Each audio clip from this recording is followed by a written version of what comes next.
আমন্ত্রণ বিরতিহীন সংবাদ রাত ৯টায় বাংলাদেশে। আপনাদের সঙ্গে আছে আমি সুমনা সিং এবং আমি অনিমেষ কর। শুরুতেই জানিয়ে দেব শিরোনাম। ধর্ষণ নয়, বিষাক্ত মদ পানেই ইউল্যাব শিক্ষার্থীর মৃত্যু, বলছে পুলিশ।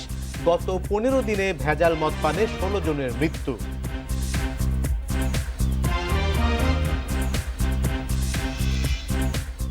রাজধানীর বায়ু দূষণ রোধে হাইকোর্টের ৯ নির্দেশনা। আদালতের হস্তক্ষেপের পরও ঢাকা বিশ্বের শীর্ষ বায়ু দূষণের শহর হওয়ায় অসন্তোষ।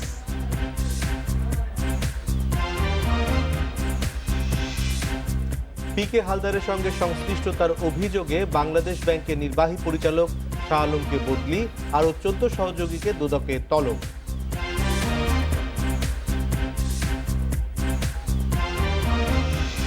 শুনছিলেন শিরোনাম, এবার জানিয়ে দেব বিস্তারিত।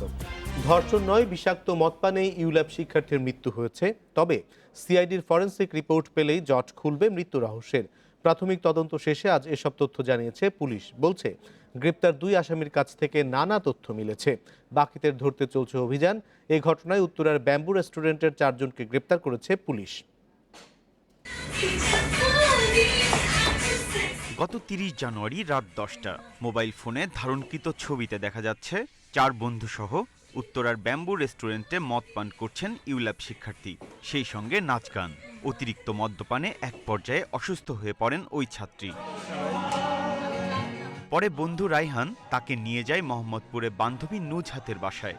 সেখানে ওই ছাত্রীর সঙ্গে অবৈধ সম্পর্কে লিপ্ত হন তিনি। রবিবার সকালে ওই ছাত্রীর শারীরিক অবস্থার অবনতি হলে তাকে প্রথমে ইবনে সিনা হাসপাতালে ভর্তি করা হয়। সেখান থেকে আনোয়ার খান মডার্ন হাসপাতালে স্থানান্তর করা হলে চিকিৎসাধীন অবস্থায় রবিবার মৃত্যু হয় তার।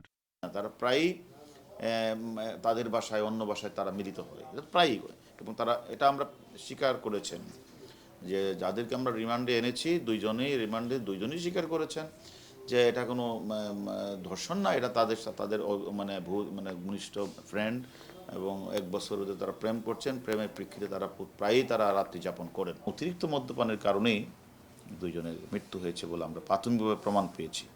এদিকে উত্তরার পার্টি শেষে গভীর রাতে গুলশানে আরেক পার্টিতে যোগ দেন নেহা এবং আরাফাত। সেখান থেকে মাওয়া গেলে অসুস্থ হয়ে পড়েন আরাফাত, পরে মারা যান তিনি। পুলিশ ২ জনকে গ্রেপ্তার করলেও এখনও নেহার খোঁজ মেলেনি।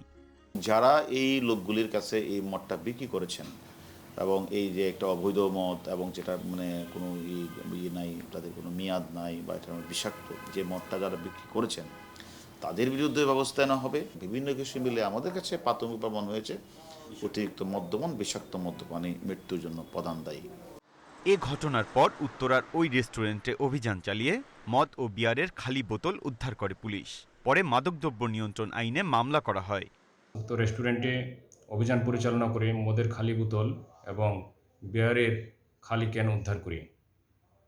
পরবর্তীতে আমরা এই রেস্টুরেন্টের বিরুদ্ধে মাদকদ্রব্য নিয়ন্ত্রণ আইনের ৩৮ ধারা মোতাবেক আইনগত ব্যবস্থা গ্রহণ করি। নিহত ছাত্রীর বাবার করা মামলায় গ্রেপ্তার ২ জনের ৫ দিনের রিমান্ড মঞ্জুর করেছেন আদালত।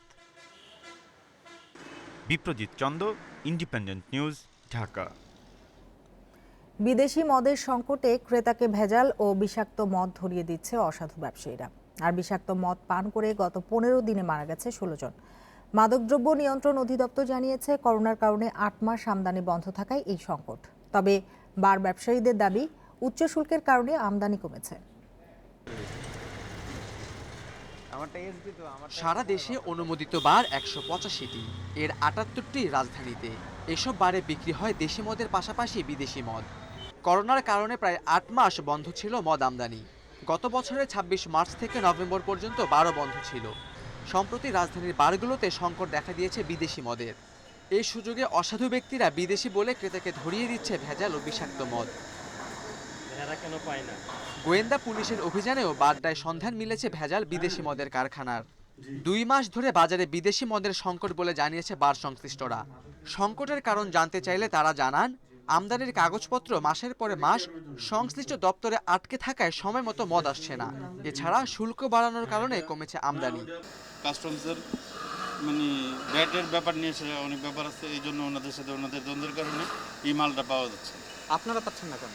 আমরা তো ওরা না ছাড়লে তো আমরা পাই না। এই ক্রাইসিসটা তো 2-3 মাস ধরে তো অলরেডি মনে করেন আমরা তো অ্যাপ্লিকেশন করে রাখছি, কিন্তু আমরা তো মাল পাচ্ছি না। এই বিষয়ে জাতীয় রাজস্ব বোর্ডের দায়িত্বশীল কোনো কর্মকর্তার বক্তব্য পাওয়া যায়নি। এদিকে মাদকদ্রব্য নিয়ন্ত্রণ অধিদপ্তর বলছে তাদের কাজ শুধু বারগুলোকে লাইসেন্স দেয়া। রাজধানী সহ সারা দেশে ভেজাল মদ কারবারিদের বিরুদ্ধে সাঁড়াশি অভিযানের প্রস্তুতি নেওয়া হচ্ছে বলেও জানান অধিদপ্তরের মহাপরিচালক। তো বারগুলো বন্ধ করলে স্বাভাবিকভাবেই ইম্পোর্টও বন্ধ ছিল। তো প্রায় মাস 2 আগে আমরা বার এবং রেস্টুরেন্ট এবং হোটেল বারগুলো আমরা ওপেন করেছি। অবৈধ উপায়ে করার এখানে কোনো কার্যক্রম নেই। আমরা সেই চেষ্টাটাই করি যে বৈধভাবে লাইসেন্স দিবে এবং পারমিটের মাধ্যমে যারা মদ পান করেন তারা সে পারমিট নিয়ে মদ পান করবেন। অভিযোগ আছে শুল্ক ফাঁকি দিতে অনেকবার 6টি ডিপ্লোম্যাটিক ওয়্যারহাউস থেকেই মূলত বিদেশি মদ সংগ্রহ করত, কিন্তু সম্প্রতি ওয়্যারহাউসগুলো আমদানি বন্ধ রাখায় সংকট বেড়েছে। Khaled Raihan, independent news, Dhaka. বগুড়া শহরের করতোয়া হোমিও হল ও ল্যাবরেটরিতে অভিযান চালিয়ে 2150 লিটার ইথানল জব্দ করেছে পুলিশ। এ সময় অন্যান্য রাসায়নিক দ্রব্যের পাশাপাশি হোমিওপ্যাথি ওষুধ তৈরির উপকরণও জব্দ করা হয়। এই ঘটনায় 2টি মামলা হয়েছে। এদিকে বগুড়ায় রেকটিফাইড স্পিরিট ব্যবহারকারী 3টি প্রতিষ্ঠানের লাইসেন্স বাতিলের সিদ্ধান্ত নিয়েছে মাদকদ্রব্য নিয়ন্ত্রণ অধিদপ্তর। সম্প্রতি বগুড়ায় বিষাক্ত মদ পানে 12 জনের মৃত্যুর পর নড়েচড়ে বসে প্রশাসন। এরই অংশ হিসেবে বৃহস্পতিবার সকালে শহরের নাটাইপাড়ায় করতোয়া হোমিও হল ও ল্যাবরেটরিতে অভিযান চালায় পুলিশ। প্রতিষ্ঠানটির মালিক মোহাম্মদ শহীদুল আলম সবুরকে আগে গ্রেপ্তার করেছে পুলিশ। অভিযানে 2150 লিটার ইথানল ও অন্যান্য রাসায়নিকের পাশাপাশি হোমিওপ্যাথি ওষুধ তৈরির বিভিন্ন উপকরণ জব্দ করা হয়। চলমান অভিযানের অংশ হিসেবে আমরা আজকে করতোয়া হোমিও হলের যে গোডাউন সেখানে আমরা এসে অভিযান করছি। অভিযান করার পরে আমরা কিছু এখানে কেমিক্যালস পেয়েছি, ইথাইল অ্যালকোহল পেয়েছি প্রায় 1500 লিটারের মতো। এছাড়াও আরও অনেক ধরনের কেমিক্যালস আছে। আমরা সেগুলো যাচাই বাছাই করে দেখব এবং মামলা তদন্ত স্বার্থে সেগুলো ব্যবহার হতে পারে।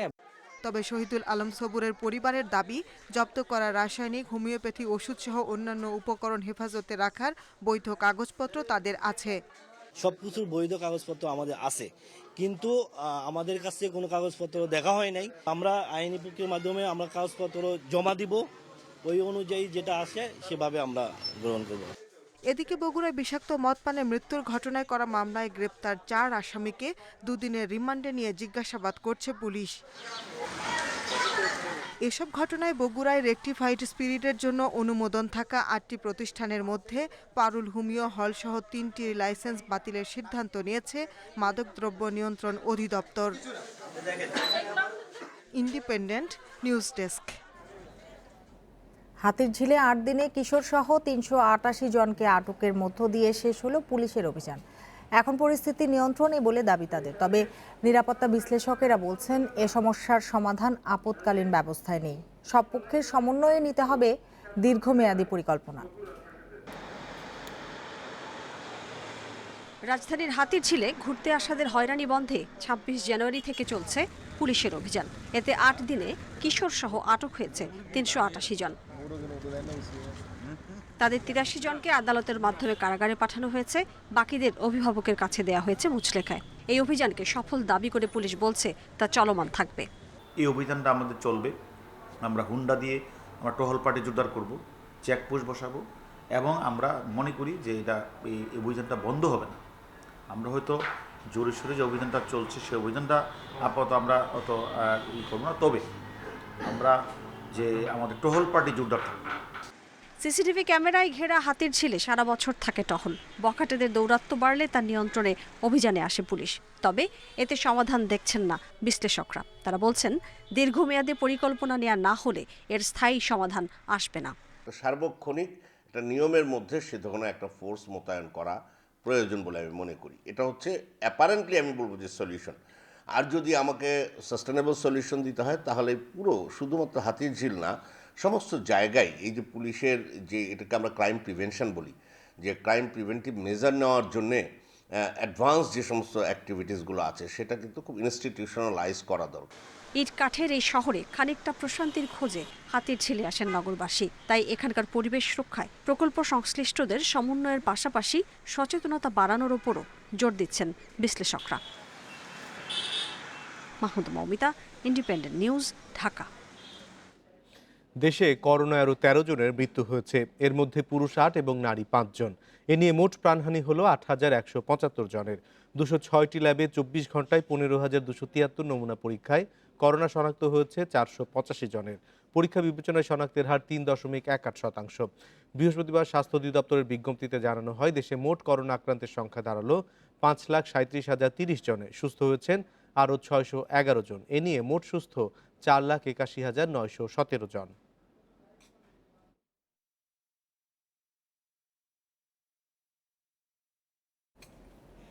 করোনা ভাইরাসের টিকা পেতে 1.5 লাখের বেশি আবেদন জমা পড়েছে বলে জানিয়েছেন স্বাস্থ্যমন্ত্রী জাহিদ মালেক। দেশের সকল জেলায় টিকা পৌঁছে গেছে, উপজেলা পর্যায়েও দ্রুত এসব টিকা পাঠানো হবে বলেও জানান তিনি। দুপুরে মহাখালীতে জাতীয় ক্যান্সার হাসপাতালে বিশ্ব ক্যান্সার দিবসের অনুষ্ঠানে তিনি এসব কথা বলেন। স্বাস্থ্যমন্ত্রী বলেন, করোনার টিকা নিয়ে সাধারণ মানুষের মধ্যে একটি মহল বিভ্রান্তি ছড়াচ্ছে। তা সত্ত্বেও এখন মানুষের মধ্যে আস্থা ফিরেছে এবং নিবন্ধন দ্রুত বাড়ছে।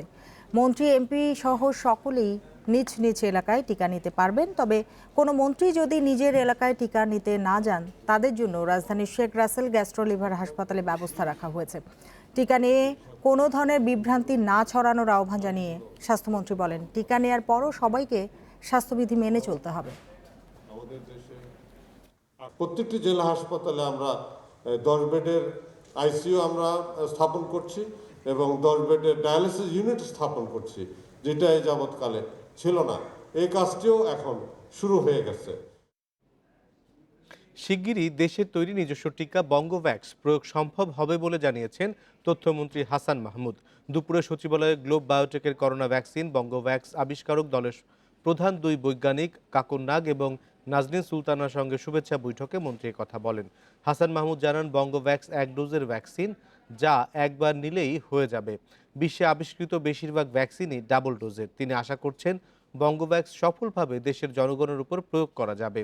প্রয়োজনে অন্য দেশকেও এই ভ্যাকসিন দিয়ে সহায়তা করা যাবে। তথ্যমন্ত্রী বলেন, প্রধানমন্ত্রী অত্যন্ত সফলভাবে করোনা মোকাবিলা করতে সক্ষম হয়েছেন। অনেকে আশঙ্কা করেছিল বাংলাদেশ সঠিক সময়ে ভ্যাকসিন সংগ্রহ করতে পারবে না, কিন্তু সেই আশঙ্কা মিথ্যা প্রমাণ করে সময় মতো ভ্যাকসিন আনতে সক্ষম হয়েছে সরকার। এ সময় বঙ্গোভ্যাক্সের আবিষ্কারক কাকুন নাগ ও নাজনীন সুলতানা জানান, অন্য টিকার তুলনায় এটির পার্শ্ব প্রতিক্রিয়া কম, ডোজও একটি।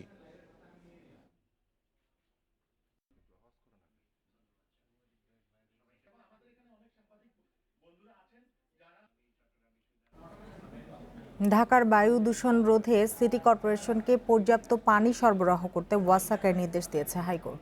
সেই সাথে এই নির্দেশের অগ্রগতি সহ আদালতের 9 দফার নির্দেশনা কতটুকু বাস্তবায়ন হয়েছে তা 1 মাসের মধ্যে জানাতে হবে উচ্চ আদালতকে। এদিকে পরিবেশ রক্ষায় ঢাকা ও এর আশপাশের জেলার 59টি ইট ভাটা বন্ধ করে দেওয়া হয়েছে জানিয়ে আজ আদালতে প্রতিবেদন দিয়েছে পরিবেশ অধিদপ্তর। দূষিত বাতাসের শহরের তালিকায় বিশ্বের শীর্ষ অবস্থানে এখন Dhaka. Air quality index AQI এর জরিপে 2020 সালে ঢাকার স্কোর ছিল 287, যার অর্থ হচ্ছে এ শহরের বাতাসের মান খুবই অস্বাস্থ্যকর। ঢাকা মহানগরীর বায়ু দূষণ রোধে 2019 সালে 9 দফা নির্দেশনা দেয় হাইকোর্ট। এর মধ্যে ঢাকা ও এর আশপাশের 5 জেলার অবৈধ ইটভাটা বন্ধ করা, মাত্রার চেয়ে বেশি কালো ধোঁয়ার যানবাহন জব্দ ও ধুলাপ্রবণ এলাকায় 2 সিটি কর্পোরেশনকে নিয়মিত পানি ছিটানোর নির্দেশনা দেয়া হয়। হাইকোর্টের নির্দেশনার পর 2 সিটি কর্পোরেশন সহ সরকারের সংশ্লিষ্ট কর্তৃপক্ষগুলো নড়েচড়ে বসে।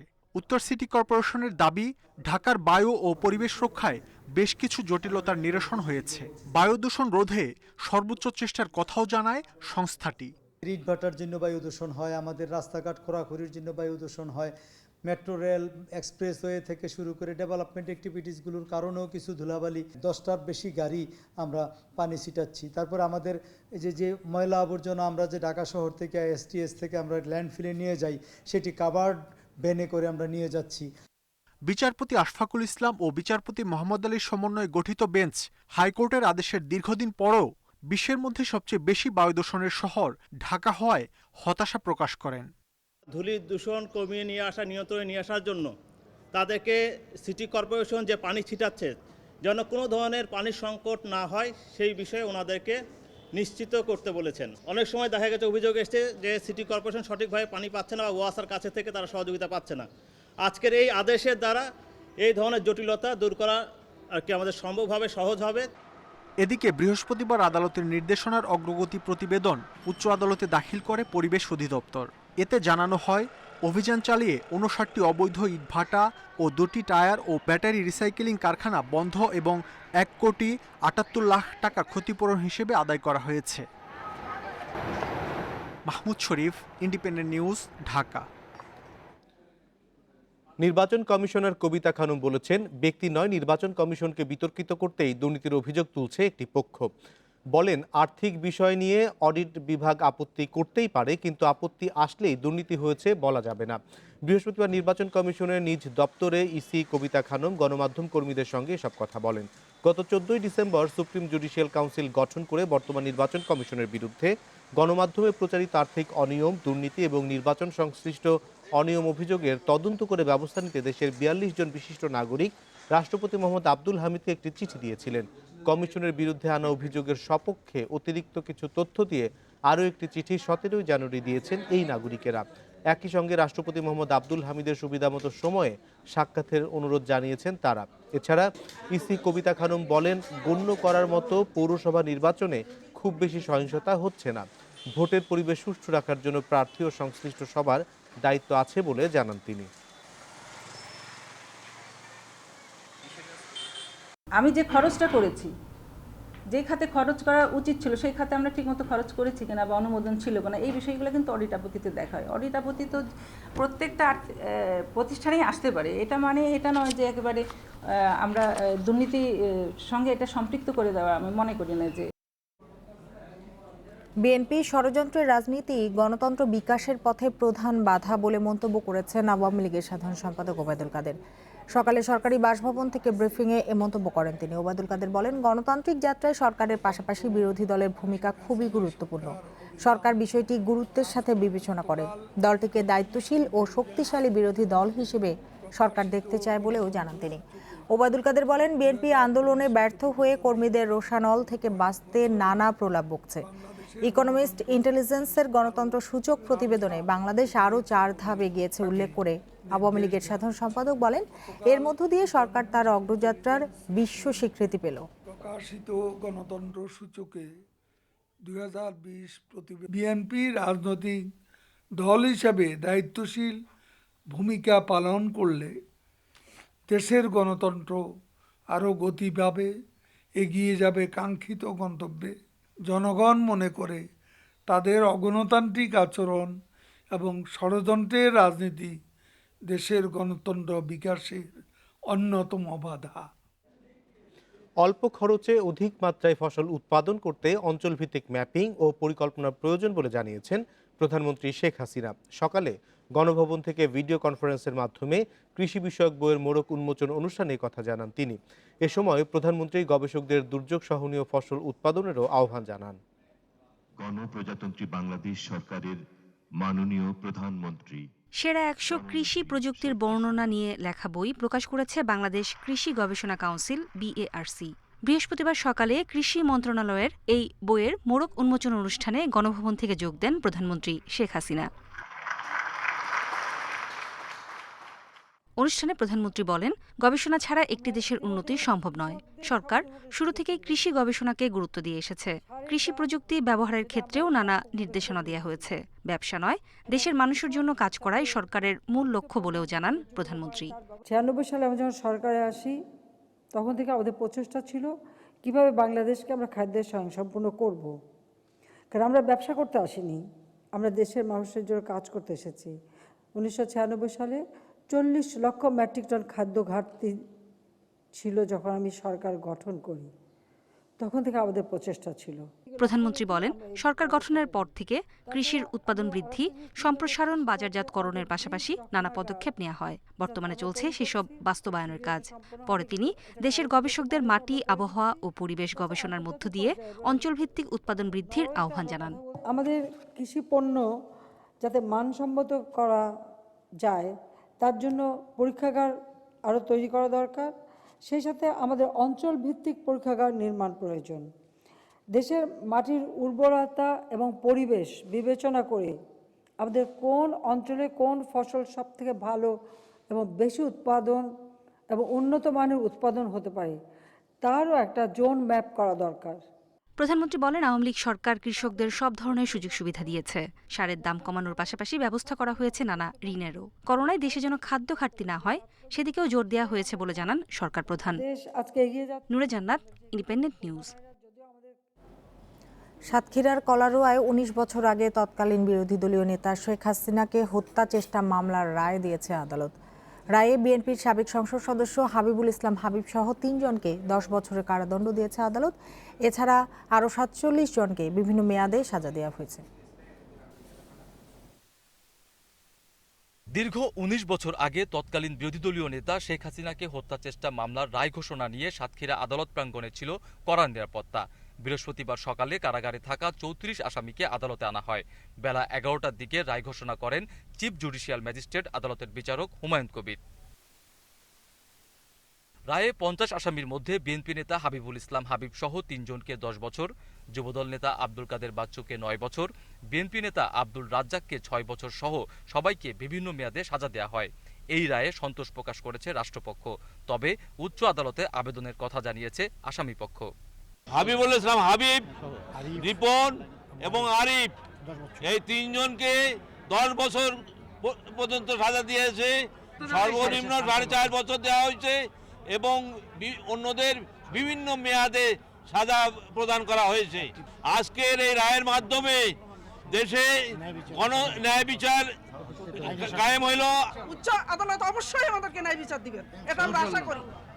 সবার ব্যক্তি স্বার্থ চরিতার্থ করার জন্য মামলাটাতে সবাই বেশি উৎসাহ উদ্দীপনা দেখিয়েছেন। রায়কে স্বাগত জানিয়ে আনন্দ মিছিল করেছে সাতক্ষীরা জেলা আওয়ামী লীগ। আর রায়ের বিপক্ষে বিএনপি মিছিল বের করলেও তা ছত্রভঙ্গ করে দেয় পুলিশ। আমি মনে করি সারা সাতক্ষীরাবাসী সহ জনগণ অত্যন্ত সন্তুষ্টি প্রকাশ করেছে।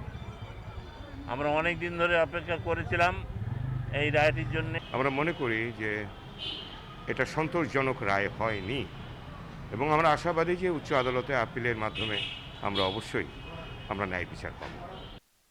এই মামলায় ৫৪ আসামির মধ্যে ৪ জন মারা গেছেন, ৩৪ জন জেলে ও ১৬ জন পলাতক রয়েছেন। সাতক্ষীরায় ধর্ষণের শিকার এক নারীকে দেখে ঢাকায় ফেরার পথে ২০০২ সালে ৩০ আগস্ট কলারোয়া বিএনপি অফিসের সামনে শেখ হাসিনার গাড়ি বহরে হামলার ঘটনা ঘটে। অভিজিৎ পাল, ইন্ডিপেন্ডেন্ট নিউজ, সাতক্ষীরা। নড়াইলে বঙ্গবন্ধুকে কটূক্তি করায় মানহানির মামলায় তারেক রহমানের ২ বছরের কারাদণ্ড দিয়েছে আদালত। একই সঙ্গে ১০,০০০ টাকা এবং অনাদায়ে আরও ৬ মাসের বিনাশ্রম কারাদণ্ড দেওয়া হয়েছে। বেলা 11:30টায় নড়াইল আমলি আদালতের বিচারক আমাতুল মোর্শেদা এ রায় দেন। মামলায় উল্লেখ করা হয় ২০১৪ সালের ১৬ ডিসেম্বর বিএনপির senior vice chairman Tarek Zia লন্ডনে বিএনপির এক সভায় জাতির পিতাকে কটূক্তি করেন। এই ঘটনায় ওই বছরের ২৪শে ডিসেম্বর নড়াইলের কালিয়া উপজেলার মুক্তিযুদ্ধের সাবেক থানা কমান্ডার মোহাম্মদ শাহজাহান বিশ্বাস মানহানির মামলা দায়ের করেন। দীর্ঘ বিচার প্রক্রিয়া শেষে আদালত আজ এই রায় ঘোষণা করেন।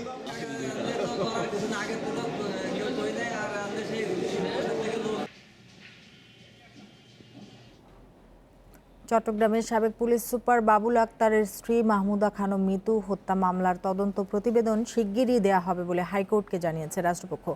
সকালে বিচারপতি এম ইনায়েতুর রহিমের বেঞ্চে অগ্রগতি প্রতিবেদনের উপর শুনানির সময় এ তথ্য জানানো হয়। এদিকে এই হত্যাকাণ্ডে সম্পৃক্ততা পাওয়ায় আসামি ওয়াসিমের জামিন আবেদন নামঞ্জুর করেছে আদালত। একই সঙ্গে ৩ মাসের মধ্যে মিতু হত্যার তদন্ত শেষ না হলে পুনরায় রিপোর্ট দাখিলের নির্দেশ দেওয়া হয়েছে। ২০১৬ সালের ৫ জুন সকালে চট্টগ্রামের ওআর নিজাম রোডে ছেলেকে স্কুল বাসে তুলে দিতে যাওয়ার পথে গুলি ও ছুরিকাঘাতে নিহত হন তৎকালীন পুলিশ সুপার বাবুল আক্তারের স্ত্রী মাহমুদা খানম মিতু।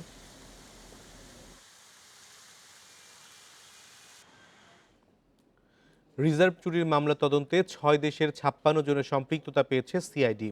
তারা সহ অভিযোগপত্রে আসামি হচ্ছে আরও ৮ প্রতিষ্ঠান। গোয়েন্দারা বলছেন তদন্ত শেষ পর্যায়ে থাকলেও অভিযোগপত্র দিতে অপেক্ষা করতে হবে যুক্তরাষ্ট্রের আদালতে থাকা অর্থ ফেরত মামলার নিষ্পত্তির জন্য।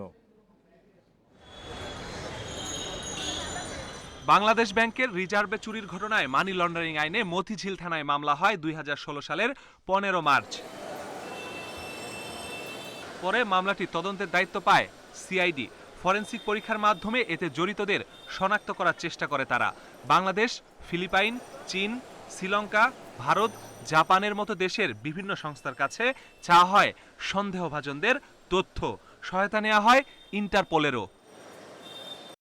প্রায় 5 বছরের তদন্তে রিজার্ভ চুরির 56 জনের সম্পৃক্ততা পেয়েছে সিআইডি।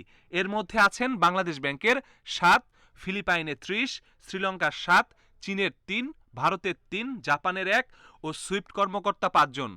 সম্পৃক্ততা মিলেছে ফিলিপাইনের 7 ও শ্রীলঙ্কার একটি প্রতিষ্ঠানেরও। ফিলিপিনো আছে, শ্রীলঙ্কান আছে, জাপানিজ আছে, চায়নার আছে, একটা গ্রুপ যারা করেছিল, টাকাটা নিয়েছিল। আবার যাদের দায়িত্ব ছিল এই সিস্টেমটা ম্যানেজ করার, বিদেশি কোম্পানি যাদের ছিল তাদেরও আমরা পেয়েছি ইনভলভমেন্ট। এবং আমরা তদন্ত পর্যায়ে আমরা আবার দেখেছি যে আমাদের যেসব অফিসাররা আছে এখানে যাদের দায়িত্ব ছিল তাদের দায়িত্বের মধ্যে কোনো ক্রিমিনাল ইন্টেন্ট ছিল কি না। সিআইডি প্রধান বলছে মানি লন্ডারিং আইনের মামলার তদন্তে সময় বেশি লাগে। এ মামলায় 6 থেকে 7টি দেশের সঙ্গে যোগাযোগ করে নানা তথ্য উপাত্ত নেওয়া হয়েছে। আমেরিকাতে যে কেসটা আমাদের পেন্ডিং আছে টাকা উদ্ধারের জন্য, ওইটা আগে শেষ হোক। ওইটা শেষ হওয়ার পর আমরা আমাদের তদন্ত রিপোর্টটা আমরা কোর্টে দেব। এই জন্যই আমাদের অপেক্ষা, নাহলে কিন্তু আমাদের তদন্ত কাজ আমাদের শেষ। বাংলাদেশ ব্যাংক বলছে রিজার্ভ চুরিতে জড়িত কাউকে ছাড় দেয়া হবে না। সিআইডি তদন্ত প্রতিবেদন হাতে পেলেই নেওয়া হবে ব্যবস্থা। সিআইডি ডাইরেক্ট আমাদের কাছে এই জাতীয় কোনো কিন্তু এখনো দেয়নি। আমাদের কাছে এইরকম যদি আমাদের কোনো তথ্য, আমাদের নির্দেশনা আসে বা আমরা যদি এই ব্যাপারে যখন স্যাঙ্গুইন হই, তাহলে তো অবশ্যই অ্যাজ পার সিস্টেম অনুযায়ী যা হওয়ার, বাংলাদেশ ব্যাংকের স্টাফ রেগুলেশন অনুযায়ী যা করার তা করা হবে। 2016 সালে 4 এপ্রিল মধ্যরাতে চুরি হয় যুক্তরাষ্ট্রের ফেডারেল রিজার্ভ ব্যাংকে থাকা বাংলাদেশ ব্যাংকের 810 কোটি টাকা। Masudur Rahman, independent news, Dhaka. PK হালদারের সঙ্গে সংশ্লিষ্টতার অভিযোগে বাংলাদেশ ব্যাংকের নির্বাহী পরিচালক শাহ আলমকে অন্য বিভাগে বদলি করা হয়েছে। বৃহস্পতিবার এই সিদ্ধান্তের কথা জানায় কেন্দ্রীয় ব্যাংক। কেন্দ্রীয় ব্যাংকের কর্মকর্তারা জানান, শাহ আলম আগে আর্থিক প্রতিষ্ঠান বিভাগের নির্বাহী পরিচালকের দায়িত্বে ছিলেন। বর্তমানে তাকে নির্বাহী পরিচালক 7-এর দায়িত্ব দেওয়া হয়েছে। সম্প্রতি আদালতে ইন্টারন্যাশনাল লিজিংয়ের সাবেক ব্যবস্থাপনা পরিচালক রাশেদুল হক স্বীকারোক্তিতে জানান, পিকে হালদারের অনিয়ম চাপা দিতে ঘুষ নিত বাংলাদেশ ব্যাংকের নির্বাহী পরিচালক ও পরিদর্শক দল। এর সাথে যুক্ত ছিলেন সাবেক এক ডেপুটি গভর্নর।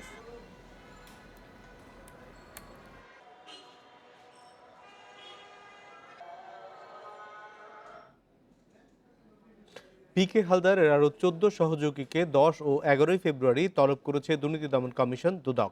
সংস্থাটির উপপরিচালক গুলশান আনোয়ার প্রধান চিঠি দিয়ে তাদের তলব করেন। তলবকৃতরা হলেন রতন কুমার বিশ্বাস, প্রশান্ত দেউরি, মুস্তাফিজুর রহমান, স্বপন কুমার মিস্ত্রি, সুব্রত দাস, শুভারানী ঘোষ, তোফাজ্জল হোসেন, উত্তম কুমার মিস্ত্রি, অতসী মৃধা, সুস্মিতা সাহা, গোপালচন্দ্র গাঙ্গুলি, আবু রাজীব মারুফ, রামপ্রসাদ রায় ও ইমাম হোসেন। দুদক সূত্র জানায়, যাদের ডাকা হয়েছে তারা সবাই নাম সর্বস্ব প্রতিষ্ঠানের মালিক বা কর্তা ব্যক্তি। পিকে হালদারের অর্থ আত্মসাতে সহযোগিতা করেছেন অনেকেই। এরকম মোট 62 জন সহযোগীকে চিহ্নিত করেছে দুদক।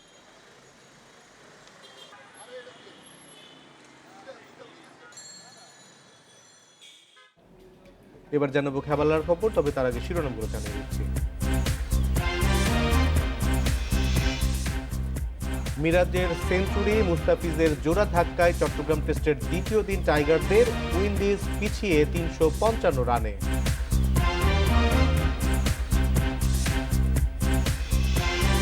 আড়ালে পড়া ব্যাটিং সত্তা পূর্ণতা পেল সাগরিকায়। দুরন্ত ইনিংসে দ্যুতিময় মিরাজ, বড় লিডের আশা স্বাগতিকদের।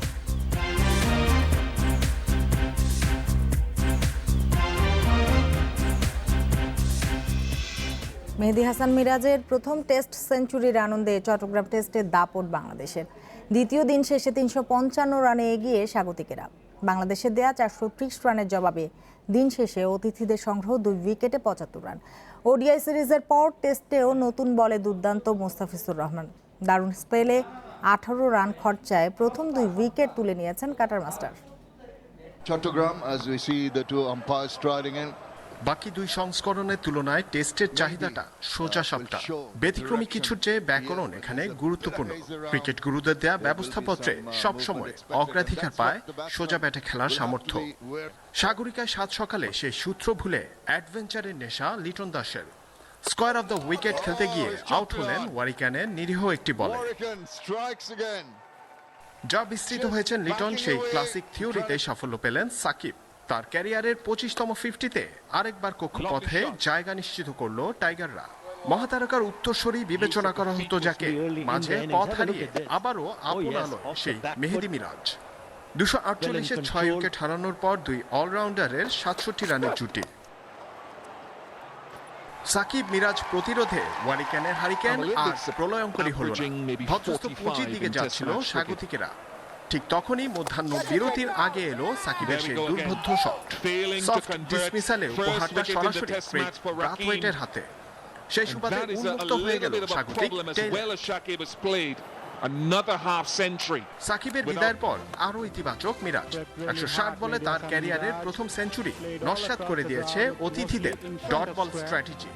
টেইল এন্ডারদের সাথে নিয়ে লড়াই চালিয়ে গিয়ে নিশ্চিত করেছেন 430-এর বড় পুঁজি।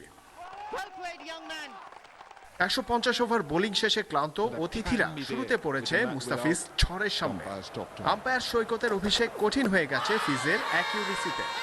একাধিক রিভিউর মিটমাট করতে গিয়ে কেটেছে তার ব্যস্ত সময়। এর মাঝে ক্যাম্বেল মুসলে বাধা টপকে ফেলেছেন টাইগারদের একমাত্র পেস প্রতিনিধি। তার 7 ওভারের দুর্দান্ত স্পেল আক্ষেপ জাগিয়েছে দ্বিতীয় পেসারের জন্য। 6 ওভারের স্পেলে পুরো নিয়ন্ত্রণ ছিল না সাকিবের। হালকা অস্বস্তি পুরনো গ্রোয়েনের চোটে। উত্তেজনা ঠাসা তৃতীয় সেশনে এরপর স্থিতি এনেছেন ব্রাথওয়েট। অভিষিক্ত বোনারকে সাথে নিয়ে তার অবিচ্ছিন্ন 47 রানের জুটিতে আপাতত লড়াইয়ে ফিরেছে অতিথিরা। মিরাজের সেঞ্চুরির পর দ্বিতীয় দিনের হাইলাইটে নতুন বলে মুস্তাফিজের কারুকাজ। সেই সুবাদে দ্বিতীয় দিন শেষে মোমেন্টামটা পক্ষে থাকলো স্বাগতিকদের। তৃতীয় দিনে 355 রানের লিড আর উপভোগের সুযোগ টাইগার বোলারদের সামনে। Zahirul Islam, independent news, Zahur Ahmed Chowdhury stadium, Chattogram. Spinner ট্যাগে মেহেদী মিরাজের ব্যাটিং সত্তা ছিল আড়ালে। প্রিয় প্রতিপক্ষ উইন্ডিজের বিপক্ষে চট্টগ্রাম টেস্টে পেলেন ক্যারিয়ারের প্রথম সেঞ্চুরি। টাইগার ব্যাটসম্যানের মধ্যে 8-এ নেমে এটি চতুর্থ শতক। বিরচিত ইনিংসে বাংলাদেশের সংগ্রহ 400 পেরিয়েছে, আছে ম্যাচের নিয়ন্ত্রণে। তৃতীয় দিনে যত দ্রুত সম্ভব ক্যারিবয়দের গুটিয়ে দিয়ে বড় লিডের আশা মিরাজের। ক্যারিয়ারের প্রথম সেঞ্চুরি বনেদি ফরম্যাটে অধরা 3 অঙ্কের ম্যাজিক ফিগারের দেখা পেলেন অবশেষে। 8-এ নেমে এই ইনিংস মিরাজকে পরিচয় করিয়ে দিল নতুন করে সাদা পোশাকে রঙিন উদযাপন।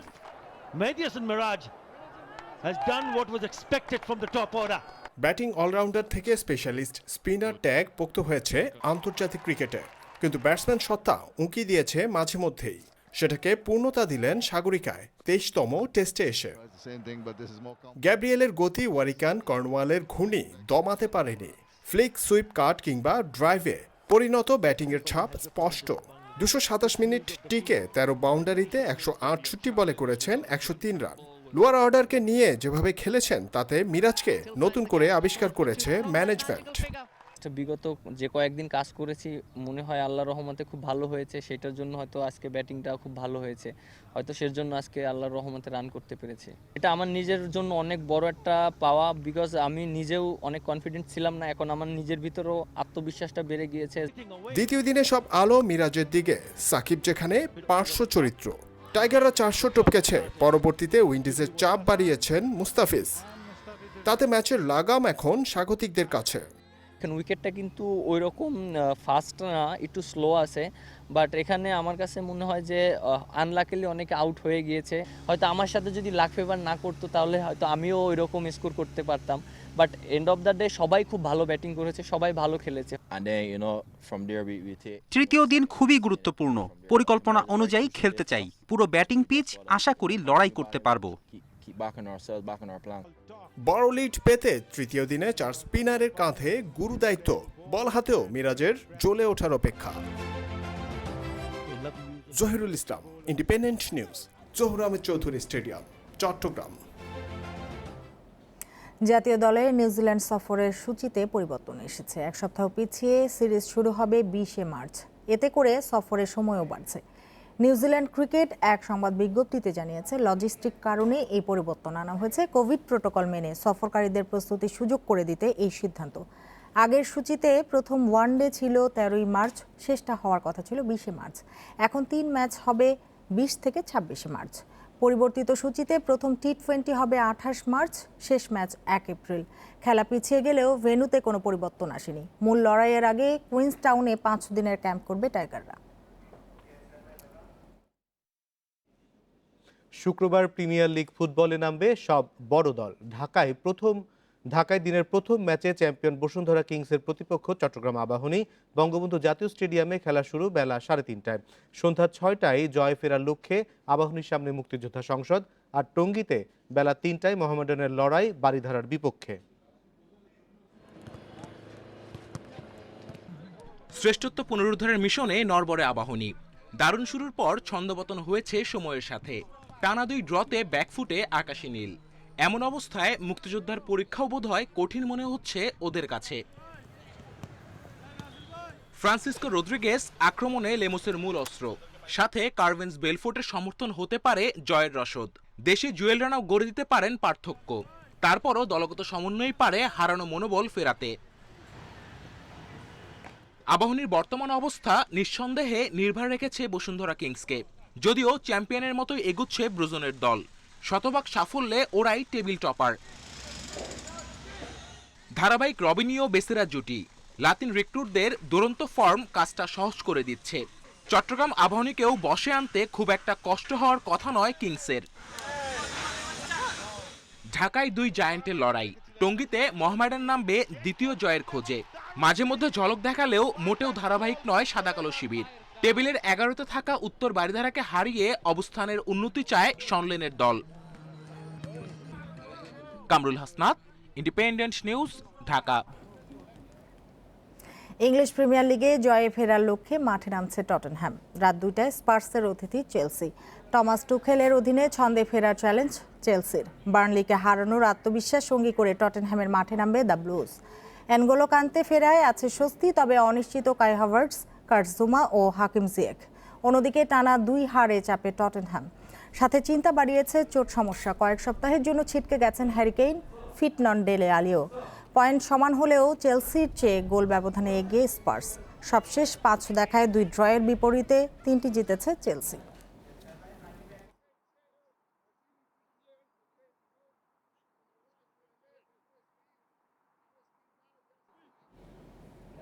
আর এই ছিল খেলার খবরে।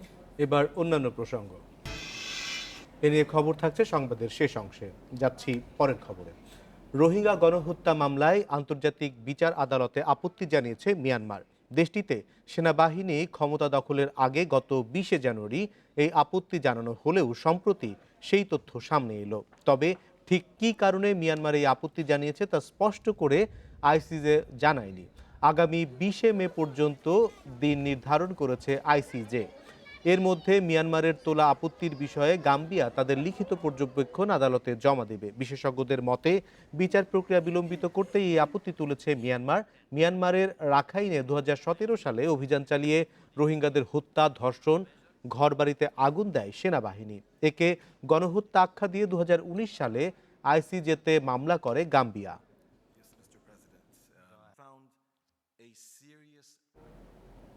মিয়ানমারে সামরিক অভ্যুত্থানে রোহিঙ্গা প্রত্যাবাসন অনিশ্চয়তায় পড়লেও এ বিষয়ে আরও সজাগ থাকতে হবে। এজন্য যুক্তরাষ্ট্র বাংলাদেশের পাশে থাকবে বলে জানিয়েছেন ঢাকায় নিযুক্ত মার্কিন রাষ্ট্রদূত Robert Miller.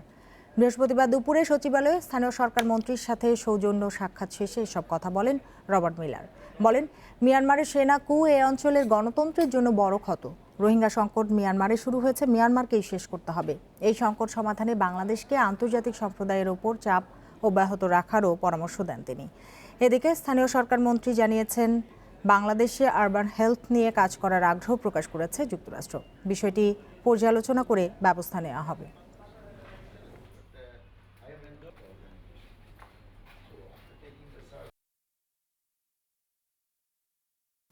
Onus on having Rohingya refugees return to Myanmar rests with মিয়ানমারের সামরিক বাহিনীর কু এ অঞ্চলের গণতন্ত্রের জন্য একটি ক্ষত। এর ফলে রোহিঙ্গা প্রত্যাবাসনের বিষয়টি আরও অনিশ্চয়তায় পড়েছে। রোহিঙ্গা সংকট সমাধানে বাংলাদেশকে আন্তর্জাতিক সম্প্রদায়ের চাপ অব্যাহত রাখতে হবে। আর এ সংকট সমাধানে বাংলাদেশের পাশে থাকবে যুক্তরাষ্ট্র। করোনার মধ্যেও ইলেকট্রনিক ফিসক্যাল ডিভাইস ইএফডির সুফল পাচ্ছে জাতীয় রাজস্ব বোর্ড এনবিআর। কর্মকর্তারা জানিয়েছেন, নতুন এই প্রযুক্তি ব্যবহারের শুরুতেই ভ্যাট আদায় বেড়েছে প্রায় 25%। এদিকে ইএফডির ব্যবহার নিশ্চিত করতে শুক্রবার অনুষ্ঠিত হচ্ছে প্রথম লটারি। এতে ভ্যাটদাতারা পাবেন প্রায় 12 লাখ টাকার 101টি পুরস্কার। রাজধানীর কারওয়ান বাজারের এই রেস্টুরেন্টে ভ্যাটের নতুন machine electronic fiscal device EFD দিয়েছে এনবিআর। রেস্টুরেন্ট কর্মকর্তারা জানান, এখন প্রতিটি বিল নতুন পদ্ধতিতে দিচ্ছেন তারা। অনেক ভোক্তা ভ্যাট দিতে গড়িমসি করলেও ফাঁকি দেওয়ার সুযোগ নেই।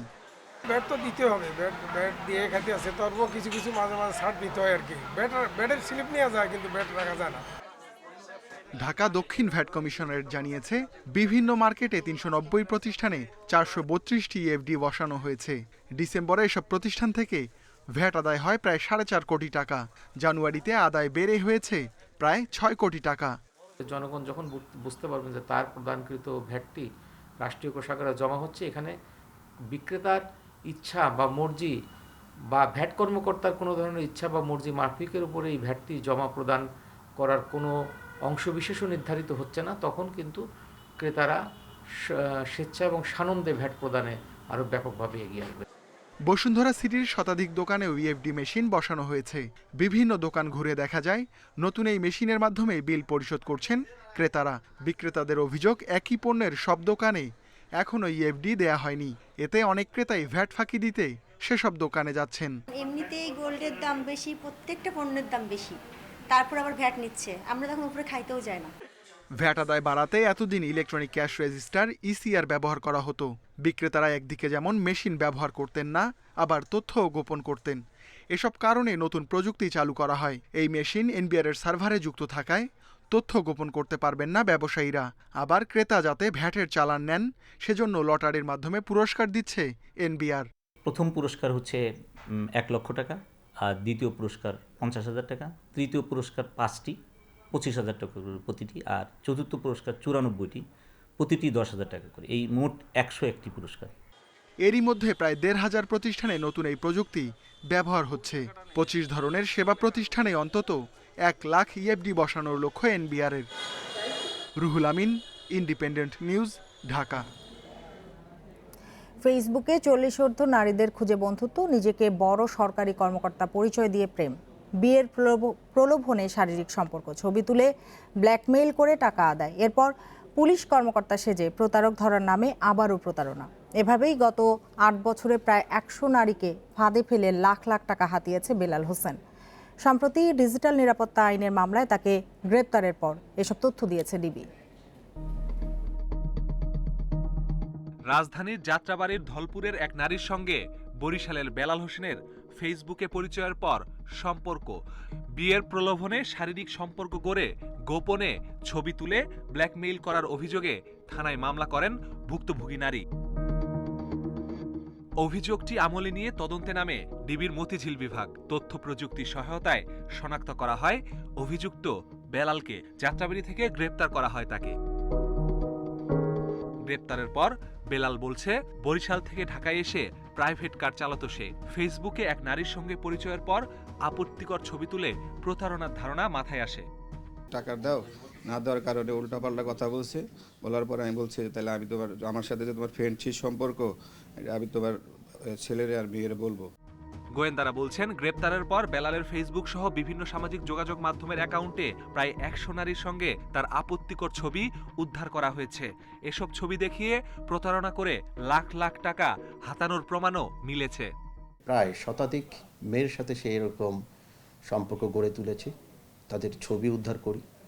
তো আমার কাছে মনে হয়েছে সে এই মধ্যবয়স্ক বা তার পরের স্টেজের যে মহিলা, এদের সাথেই সে সম্পর্ক গড়ায় ওঠে এবং তাদের সোশ্যাল স্ট্যাটাসটাকে ব্যবহার করে সে তাদের সোশ্যাল মর্যাদা হানির উদ্দেশ্য করার বলে তাদের কাছ থেকে টাকা আদায় করে নেয়। ছবি দেখিয়ে প্রতারণার পর পুলিশ সেজে সহযোগিতার হাত বাড়াতো বেলাল। বিশ্বাস অর্জনের জন্য নিজেই ফোন করে বলতো পুলিশকে কেন জানানো হলো, দিত হুমকি। এরপর আবারও প্রতারণার মাধ্যমে টাকা আদায় করত। তোরও খবর আছে, তুই এটা মনে রাখিস, তুই তোর বাপের কাছে নাম্বার দিছিস, আমি খালি দেখতাছি, আমি 2-3 জায়গায় জ্যাক লাগাইছে, ওই লোকটাকে আমার দেখতে হইব। পুলিশ বলছে বেলালের প্রতারণা থেকে বাদ যায়নি তার স্বজনরাও। এমন প্রতারণা থেকে বাঁচতে ফেসবুকে সম্পর্ক করার আগে সতর্ক হতে বলেছে DB. Masudur Rahman, independent news, Dhaka. আর এই ছিল বিরতিহীন রাত 9টায় বাংলাদেশে। ইন্ডিপেন্ডেন্ট টেলিভিশনের সব খবর আরো বিস্তারিত জানতে চোখ রাখুন ফেসবুক, ইউটিউব এবং টুইটারে। সাথে থাকার জন্য ধন্যবাদ।